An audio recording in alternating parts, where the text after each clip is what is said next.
A full-scale biohazard lockdown is triggered when a person is dragged into an alien medbay and begins to bleed a bright blue fluid. A harsh metallic clang reverberated across the antiseptic chamber of the safari. Cruiser Tavar's echo when the medbay doors burst open. Dryth was adjusting a degree patient who was moaning, and he hardly raised 2 of his 6 eyes from the neurologia. The sound was familiar. Turmoil, panic, perhaps another incident involving a badly monitored plasma torch. Normal people. Then, he smelt it, a metallic stench with a strange undertone of coolant and citrus instead of the typical blood-ozone combo. There was an odd smell that fizzed like static discharge at the boundaries of his olfactory receptors. Dryth's focus was fixed on the puddle that was accumulating under the stretcher. Despite the 2 men carrying the half-conscious guy mumbling incoherently in safari lingo, it was iridescent, nearly glowing, and shimmered cobalt blue. "Back, everyone. Back," Dryth said as his scalpel fell to the ground. He triggered quarantine procedures by stabbed his emergency panel in a panic. 3 war panels slid aside, revealing squat spider-legged quarantine drones ready for level 7 containment. While yellow strobes pulsed from the ceiling, barriers hissed into place, and sterile mist began to flood the chamber. Dryth screamed, "Put him down and get clear," his voice pitched into frequencies that were audible to just half of the crew. A diagnostic slab clattered onto the stretcher. The crew tech's legs were immediately coated in blue as he slipped in the fluid, skidding awkwardly and yelping as he hit the floor. As he staggered back, Dryth began tugging on his hazmat suit. His head slumped to the side, and he moaned, a low rattling sound gurgling through broken lips.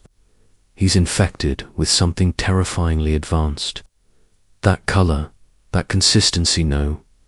Biological fluid behaves like that." It tracked the confusion hazily, blinked open one eye, and flapped his eyelids before focusing on Dryth, whose claws were struggling with an isolation field generator. The drones paused, their nozzles hanging an inch from deployment, and the immediate quiet was deafening. "Nah, bro," the human slurred. "That's my coolant-blood. Had a swap 5 years ago. Long story." Brow straightened slowly.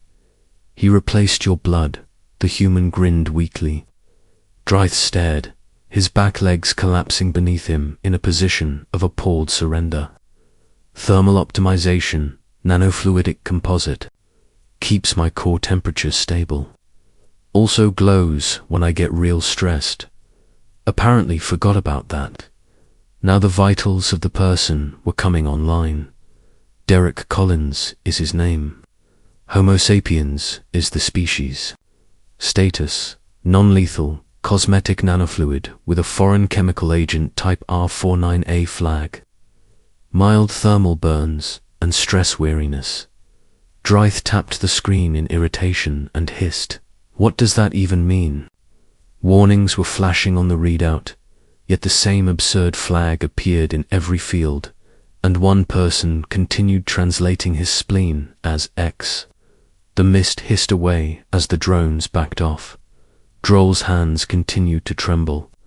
Derek's cough sent a tiny mist of blue air into the air. "You got any water?" "You were melting," Dryth remarked blankly. After another buzz, the door said, Yeah, that checks out." A Satari cop leaned in this time, looking around with a mix of fear and frustration at the situation and the now mostly stabilized human. Drylith stated, "I filed a planetary emergency request," in a raspy voice. "I thought we had a contagion. Possibly a cross-dimensional leak." "Yeah, sorry about that," Derek said. "It's been a crazy week. I guess I forgot to log the fluid mod when I moved to this sector." "What are you?" Derek shifted and moaned as he peeled a layer of burned thermal mesh off his shoulder. When it hit the floor, it sizzled. Just a guy who took a bet too seriously. You ever hear of Doc 92? No. Then you wouldn't know about the Thermal God Challenge. It's this stupid contest.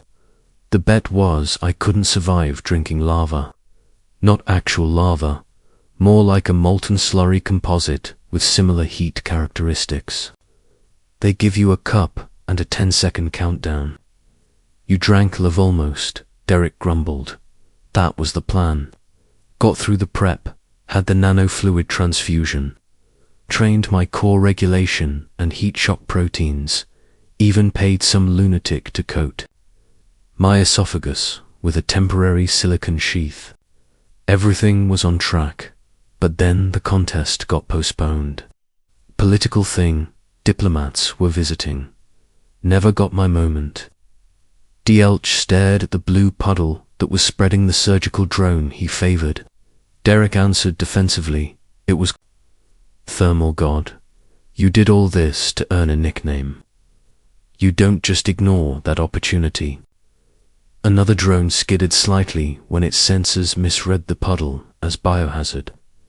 Level 10, Draith mumbled something rude in his native tongue, groaned, and pinched the bridge of his nasal ridge. In this fluid, he concluded, it's safe. Yeah.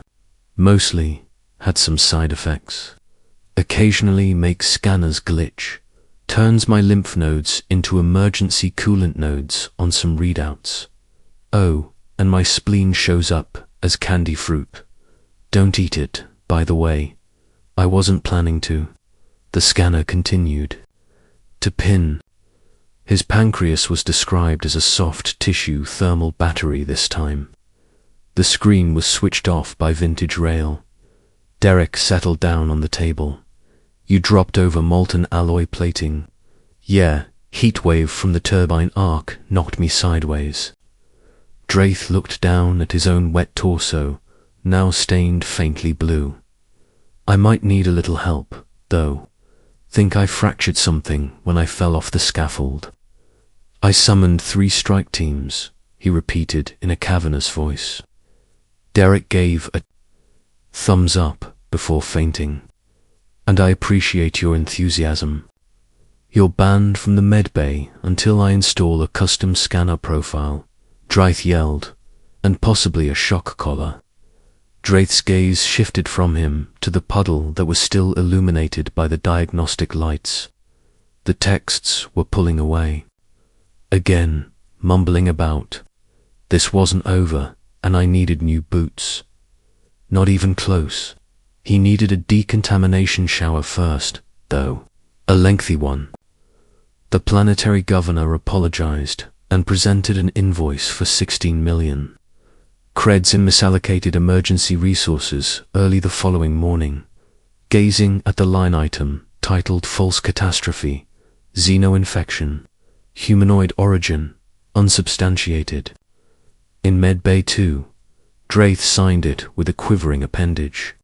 With one arm bandaged and the other lightly shackled to keep him from straying into potentially hazardous machinery. As Draith had delicately put it, Derek Collins was sleeping as if he had just come up with the idea. The man's vitals were stable, even with the artificial nanofluid flowing through his circulatory system. His core temperature was within the typical range for Earth. It was estimated that the thermal burns and bruises would heal in 2 to 3 weeks, assuming no more foolishness happened. If Derek didn't cough too much, the cracked rib would heal completely in 6 to 8 weeks. Regretfully, the 12-hour limit on further foolishness was not met. There was a scream at the beginning. Draith dropped his nutritious tea and rushed inside. The diagnostics bay, just as he was about to finish recalibrating the DNA recompiler. Now what? Derek, carefully studying a holographic liver diagram, was the focus of 2 nurses leaning against the wall. The organ was now described by the scanner as a peppermint-flavored, stabilized crystalloid confinement unit after another update. I didn't touch anything, swiftly stated Derek. I just asked it to show me my liver. Naturally, the scanner had also produced a blue, mild emergency tone. Confusion was raging due to the color coding. Draith stomped across the room and used a hefty claw to swat the override. The peppermint flavor label hung on for half a second too long, but the display disappeared. "You're not allowed to touch anything," Draith growled. Derek slumped back and sighed, wincing. "You are not bored. You are resting. You've suffered partial dermal melting, blunt force trauma, and your blood is literally based on machine coolant." All right. Just can I get something to read or a gamepad? I've got at least 3 days in here before my skin stops itching like crazy." At his datapad, Barley poked. "I will send you a list of approved activities that do not require movement, interaction, or creative thought." By the end of the second day, the glitch had spread, not in a biological sense. Sounds fun. Don't make me sedate you. After testing more than 50 samples, Draith came to the relief-inducing conclusion that the nanofluid was entirely contained and non-replicating, digitally. However, all of the scanners around Derek started displaying strange irregularities. A slab of frozen lizard meat was found to have sunset-colored emotions by the thermal reader in cryostorage. A fire extinguisher was identified as an emergency popsicle by the diagnostic wand. Naturally, Derek thought it was amusing. Draith didn't. If critical equipment seems, this is not a joke. This is systemic corruption. To win a lava drinking bet, I paid a dubious Martian clinic for an illegal bloodstream overhaul. Do you want me to say I'm sorry? Okay, I apologize. I believe we're even because I'm now quite flammable. You were almost burned. You are not combustible.yes, but I didn't get burned. The mod is at work there. Even so, you broke a rib, harmed 3 layers of skin, and made a whole medbay incompatible with normal interface modules, which, to be fair, none else accomplished this cycle. Dalith almost shut down his interpreter. Rather, he personally requested a Type 9 digital filter typically used for anomalous energy beings or abstract AI sculptures, and organized a field team to reconfigure the entire diagnostic network.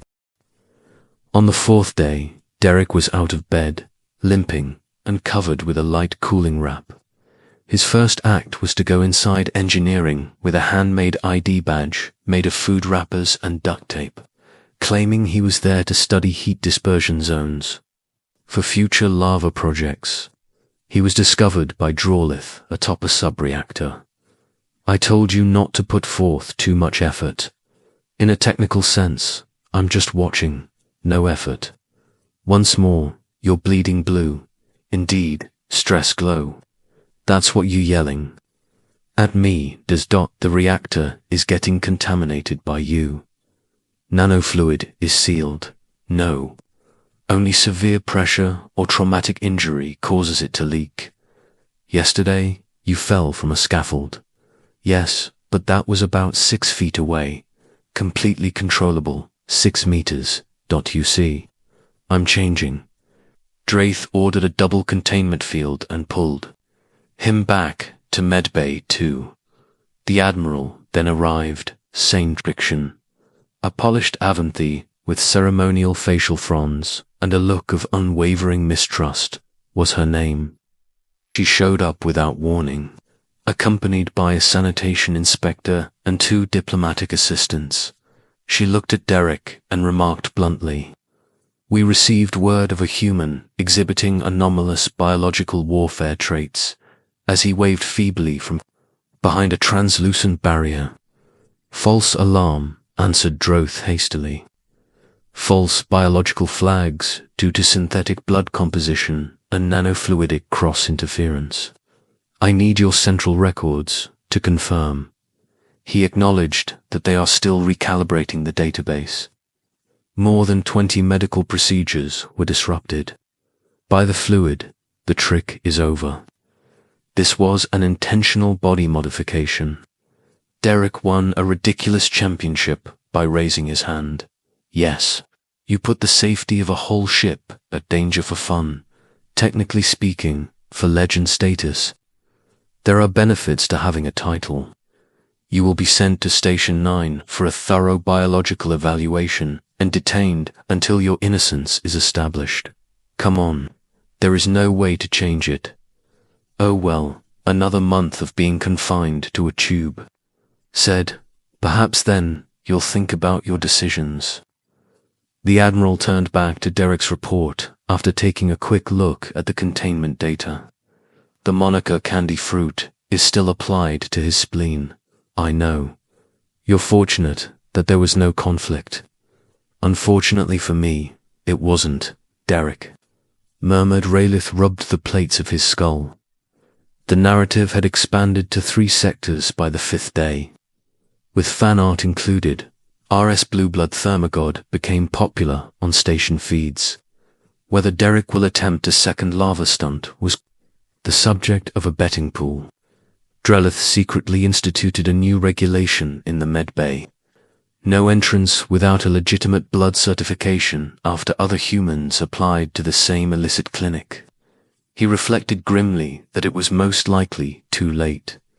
Drellith's upper left arm began to tremble chronically around the beginning of the 2nd week. He blamed Derek. His medical assistant blamed stress. The human Collins was free of his captivity. Admiral Trickin had, in theory, approved monitored wandering as long as he wore a biotag collar and stayed away from unshielded infrastructure. Wearing it as a party item, Derek went straight to a coolant maintenance shaft to check the difference between it and his blood. 2 engineers and a furious sanitation drone pulled him out. Why, Drellith demanded, do you insist on exploring every environment that can melt you? Derek remarked. Call it professional curiosity. Also, I got stuck trying to retrieve a dropped spoon. You were eating in the coolant shaft. No, I dropped it 3 days ago and remembered it today. Drellith inhaled through the vents in his nostrils. Your rib is still healing, your dermis hasn't finished regenerating, and you're actively leaking through your elbow joint. Derek cast his gaze downward. The nanofluid shimmered softly down his forearm, and he said, oh, that's new. A second cleanup procedure was initiated. At least his organs were no longer referred to as candy by the medical scanner, which now simply defaulted to vague structures. Avoid consuming. Derek's biosignature was protected by a hard-coded firewall that the engineers had put in place. Before showing his vitals, every scanner now gave a warning. Most just wouldn't try. However, the issues had begun to resurface, this time affecting the crew rather than the technology. After 6 minutes of riding in Derek's lift, Ian and Pev, a reptile mechanic with no prior history of psychosomatic issues, passed out. I saw my own blood flowing in sympathy, he said. Despite the lack of medical proof, it sparked a rumor that Derek's nanofluid was infectious.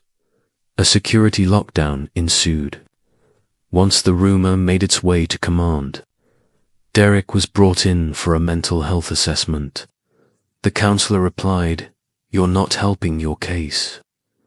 After Derek had spent 5 minutes explaining the 8-month training program, the full lava drinking bet, and the covert surgery that was done at a Martian asteroid dock that smelt like coolant and old socks, Derek asked, "Helping with what?" "Convincing us you're not a hazard." "I'm not. Sure, my blood's unnatural, and yet scanners around me hallucinate weird metadata. But I'm stable, mostly. At least my organs stopped renaming themselves last week. We can't verify that without a clean scan. Then use a thermal camera. They melted last time. Ralph went over the evaluation and wrote in the margin that the patient exhibits irreverent behavior and chronic impulsivity when under medical stress. The Admiral was not pleased with affinity for molten substances. According to Traycon, this is a containment issue. During the subsequent leadership meeting, I've had 4 civilian ships rerouted due to panic. One claimed Derek's image caused their AI to have a philosophical crisis. The words that was a satire feed, Drillith whispered, and yet our central systems still list him as a Category 3. Anomaly because the scanner thinks his pancreas is a capacitor array. It's labeled hot pudding unit. Drillith flinched now. We're updating daily, not fast enough. There's talk of ejecting him planetside. He'd melt half the medical grid. Drail stated. Also, he's still injured. That cracked rib hasn't fully fused. The dermal regrowth isn't done. He needs another 2 weeks minimum. The Admiral drummed the table with her claws. Then isolate him was how Derek found himself. Permanently attached to a filtered communication line and secured by a reinforced magnetic lock in a floating medical isolation pod orbiting the ship. Day 10. This feels a little excessive, Derek remarked. Like, I get I'm weird, but I'm not contagious. Your nanofluid emits particles that confuse even shielding. Drillith responded over the monitor. And you are chaotic. It's just static, shimmer. It makes me sparkle. You should have seen me on New Year's. I should have never seen you, Derek. Made adjustments to his pod's narrow cot. How long are we doing this? Until the crew stops fainting. People faint when they see me. 3 so far. Well, that's flattering. At least your confidence is unkillable. That's the fluid talking. Draith screamed into a towel while briefly muting the microphone. Isolation, however, produced outcomes. Derek's health returned to normal. Though still strange, the scanners started to display consistent readings. There was a 63% decrease in diagnostic interference. For the first time in days. No new objects were marked as consumable, and the pod was shut and insulated to prevent external electromagnetic bleed. Fruit candy. Day 12 then arrived. A cargo ship, docked with a consignment of coolant-regular, everyday delivery till one of the containers burst while being unloaded. Although the coolant, a pale blue compound, shone under stress, the leak was not dangerous. Slow pulses spread across the deck. Alarms went off. 3 departments went into a panic. IM 409 BOFluid detected. Possible anomaly breach. Sounded. The broadcast. It's not him. He's in space. This is a coolant spill, yelled Draith as she ran to the scene and almost slid in the puddle. But it's blue. It was cried out. A technician gestured towards the pool. It's moving. It's shimmering. That's because it's under pressure. A sanitation drone sprayed fire suppressant, not knowing the new procedures. 2 consoles failed to power up. This is just coolant. Derek Collins is not here. He did not cause this. Draith shouted as she stepped into the puddle and raised both hands. Finally, there was silence. The intercom crackled, though Geraldith stared at the ceiling as Derek's voice interrupted. Hey Doc, you okay? I heard the coolant spill. Sounds like my legacies. Double quotes, I will jettison your pod into a sun. You'd miss me, you'd infect the sun. Then I'd be a god, twice, Relay replied. He confirmed that none of the crew had fainted and that all of the fluids were there before formally requesting Derek's transport to Earth's Experimental Physiology Center for a long-term assessment later that evening. The transfer was authorized at daybreak on day 15. Status pending. Two doctors, both graying and overly composed, as if they'd seen worse and had learnt to ask no questions, arrived aboard a specialized Earthside medical retrieval craft. Draith envied them, as Dr. Selena Grant examined Derek's orbiting pod. Through the magnetic tether viewport, she stated, "I read the report. Frankly, this looks like a containment unit for volatile cargo. It was either this or seal him in the ship's airlock with a mop." Dreyer responded. Dr. Grant's eyebrow went up. That bad? The scans started detecting different moods in the furniture in the area. One chair was marked melancholic but flammable, according to Dillith. "I see." Derek had kind of decorated inside the pod. He smiled when the transfer team showed that there were 5 sticky notes, 3 encouraging, 1 with a caution about where not to sit, and the final one that just said, "Lava King lives."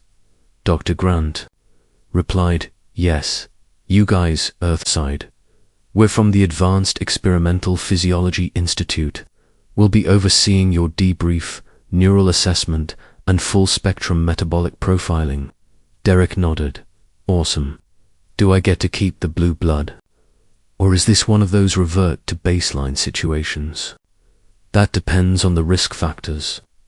"Hope not. It's been kind of growing on me. Makes my night jog a light show." For the most part, Dro remained silent during the transfer. He made sure Derek's rib had healed completely, performed a last diagnostic, and looked for any abnormalities in fluid pressure. Muscle density was within 98% of the baseline, and dermal regeneration was complete. This would have been successful in any other patient. Your bloodstream still registers as an experimental synthetic compound not recognized by 9 major interstellar treaties, Dro stated, transferring the documents to the recipient. Derek held out his hand and said, "And you remain banned from my medbay. Fair enough, no hard feelings." Rail gazed at the blue smear that was still visible on the quarantine zone's threshold. He grudgingly shook Derek's hand and said, "I will need decades of therapy. Therapy is good for you. Highly recommend it," he said. A slight static charge from the leftover electromagnetic signature of the nanofluid caused it to tingle. Like always, like never, nothing dangerous. Derek's pod withdrew, tether retracting with a low hum as the Earthside medics magnetically connected it to their transport ship. Derek touched the glass with his palm. "Thanks for patching me up, Doc. You're not bad for someone who thinks candy fruit is a spleen. I never thought that, not even once. I screamed when I saw Eat a Classic first. Reaction? Then he disappeared, returning to the like oxygen released, the tension vanished. Diagnostic charts were no longer mislabeled by the medbay. The typical tones of the scanners hummed. The emergency procedures went back to being green. After a week, there were no blue puddles, unusual scan results, or candied fruit. Just as Draith was starting to fall back asleep, the message arrived. 3 weeks after Derek's departure, it was brief and time-stamped. Subject, update on status. Derek. Collins is the patient. The patient is stable right now. The nanofluid bloodstream exhibits exceptional cellular adaptability and heat endurance. Though they are now limited to amusing mislabels, scanner errors still occur. He only faintly shone at the finish line of a 5,000 he recently raced in 104 dg. Heat, he claims to be preparing for the lava bowl. We have no idea what it is. We'll give advice. Draith sent the message to the Admiral with one remark. Before he talks, start the quarantine procedure if he ever returns.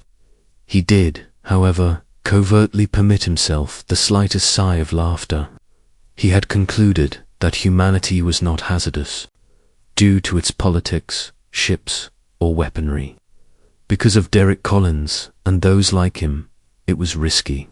People that ruined medical equipment with their utter ridiculous, swapped out their blood to win a title, and shone under pressure as if it were a feat. They were the ones who made the most inconvenient changes to the cosmos. Did you ever find out why the scanner called his spleen a candy fruit? The Admiral asked Draith as she passed her in the hallway a few days later. No, Draith said, and I refused to ask. She gave one nod, wise, although they never saw Derek Collins on the Tavers Echo again. Precautionary glow-in-the-dark warning posters were placed in 6 departments.